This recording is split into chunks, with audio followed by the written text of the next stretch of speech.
नमस्कार। इस अंक में आप सभी का बहुत बहुत स्वागत है। आज के इस अंक में हम देखेंगे कि पुराने सेवारत शिक्षकों के लिए न्यूनतम योग्यता के संबंध में आरटीई रूल्स क्या कहता है। सबसे पहले हम यह समझते हैं कि किसी भी एक्ट में रूल्स क्या होता है और इसका महत्व क्या है। भारतीय कानून व्यवस्था में एक्ट और रूल्स दोनों अलग अलग किंतु दोनों एक दूसरे के पूरक होते हैं। एक्ट वह मुख्य कानून है जिसे संसद या विधानसभा द्वारा पारित किया जाता है। यह किसी विषय पर बुनियादी ढांचा, सिद्धांत और नीतियां निर्धारित करता है। इसमें बताया जाता है कि कानून का मुख्य उद्देश्य क्या है और इसका क्या प्रावधान है। वहीं रूल्स वे विस्तृत निर्देश होते हैं जो एक्ट को लागू करने के लिए बनाए जाते हैं। एक तरफ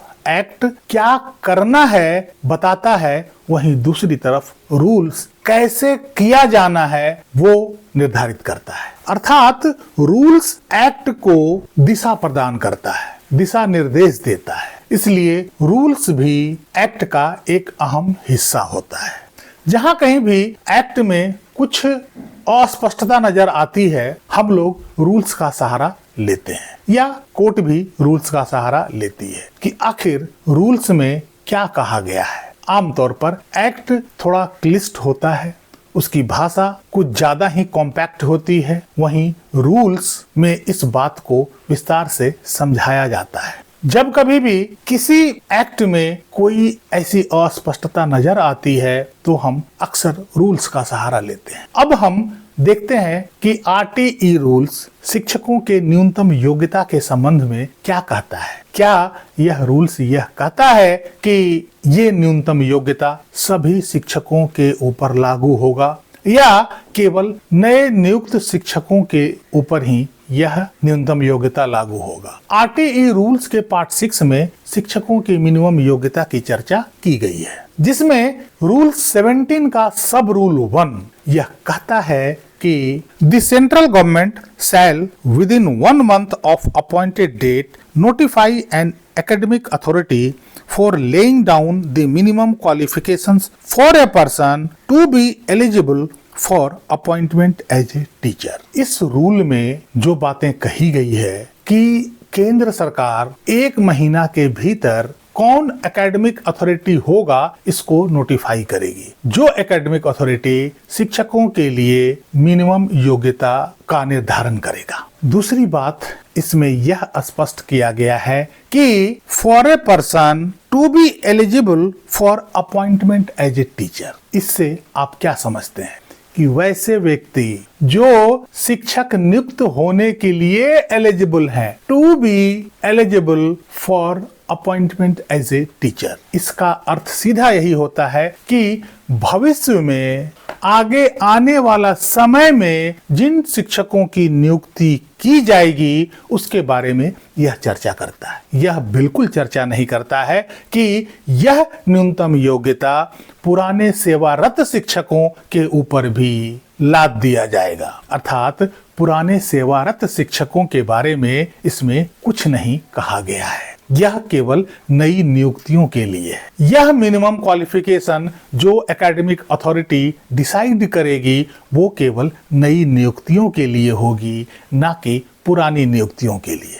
अब हम इसका सब रूल 2 पढ़ते हैं। The academic authority notified under sub rule 1 shall within 3 months of such notification lay down the minimum qualifications for persons to be eligible for appointment as a teacher in an elementary school। सब rule 2 में जो बातें कही गई है कि जिस academic authority को केंद्र सरकार ऑथराइज करेगी वो 3 महीने के अंदर मिनिमम क्वालिफिकेशंस डिसाइड करेगा कि शिक्षकों के लिए न्यूनतम योग्यता क्या होनी चाहिए। इस आधार पर एनसीटीई को केंद्र सरकार ने इस कार्यभार को सौंपा था और एनसीटीई ने टेट को इजाद किया as a minimum qualification for teachers. इसमें भी जो बातें कही गई है कि minimum qualifications for a person to be eligible for appointment as a teacher,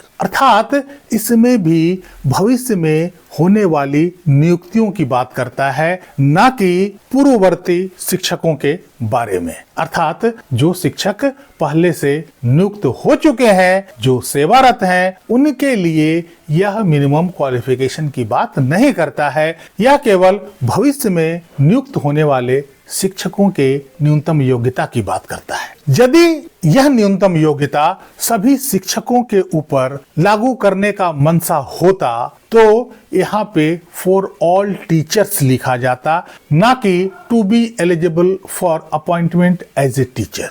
इन दोनों सब रूल से यह क्लियर पता चलता है कि यह न्यूनतम योग्यता उन शिक्षकों के लिए नहीं है जिन शिक्षकों की नियुक्ति इस कानून के आने से पहले हो चुकी थी और जो इतने सालों से सेवारत हैं। उनके ऊपर इस न्यूनतम योग्यता को पास करने की कोई बाध्यता नहीं है। यह केवल नए शिक्षकों की नियुक्ति के लिए है। सब रूल 3 क्या कहता है? सब रूल 3 यह कहता है कि the minimum qualifications laid down by the academic authority referred to in sub rule 1 shall be applicable for every school referred to in clause N of section 2। सब रूल 3 में यह क्लियर कहता है कि जो भी मिनिमम क्वालिफिकेशंस उस academic authority द्वारा डिसाइड किया जाएगा वो सभी स्कूलों पर लागू होगा, जिसका परिभाषा क्लाउज 2 के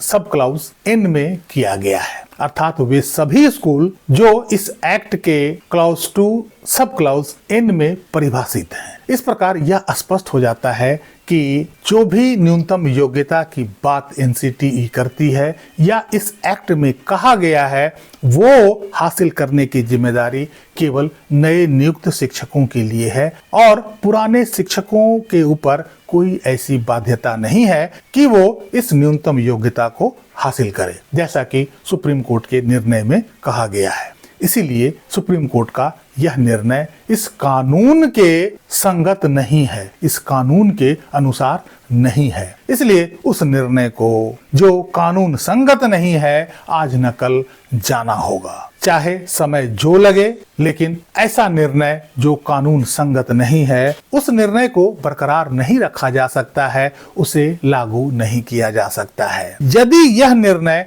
किसी उच्च न्यायालय या हाई कोर्ट द्वारा दिया जाता तो यही सुप्रीम कोर्ट उस निर्णय को कब का निरस्त कर चुका होता, क्योंकि यह कानून संगत नहीं है। हाई कोर्ट का आदेश होता तो इसे सुप्रीम कोर्ट में चैलेंज किया जा सकता था। क्योंकि यह सुप्रीम कोर्ट का आदेश है इसलिए यहाँ पर स्थिति थोड़ी डिफरेंट हो जाती है, भिन्न हो जाती है और इसे ठीक करने के लिए अलग तरीके अपनाए जाते हैं। क्योंकि सुप्रीम कोर्ट के निर्णय के विरुद्ध अपील का कोई प्रावधान नहीं है, इसलिए इसे पुनर्विचार याचिका के माध्यम से या रिट के माध्यम से ही इसमें करेक्शन किया जा सकता है। या यदि सुप्रीम कोर्ट को इस बात का एहसास हो जाए तो वो स्वतः संज्ञान लेकर भी ऐसे निर्णय को ठीक करती है। आप सभी शिक्षक बंधुओं से आग्रह है कि आप लोग निराश ना हों, क्योंकि कानून आपके साथ है। थोड़ी समझने समझाने में दिक्कत हो गई है और ऐसा कभी कभी हो भी जाता है, लेकिन जब कानून आपके साथ है तो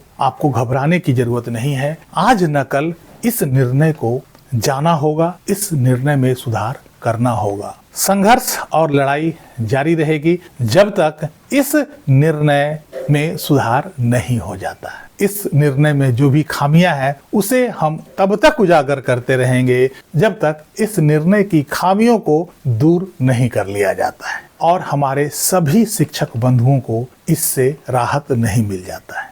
एक बात और मैं करना चाहता हूं कि आप लोग कमेंट में टेट पीड़ित शिक्षक लिखते हैं। आप टेट पीड़ित नहीं हैं, आप निर्णय पीड़ित हैं। इस अंक में यहीं तक। कैसी लगी जानकारी कमेंट करके जरूर बताइएगा। वीडियो को लाइक कीजिएगा, चैनल को सब्सक्राइब कीजिएगा। मिलते हैं अगले अंक में, तब तक के लिए जय हिंद, वंदे मातरम।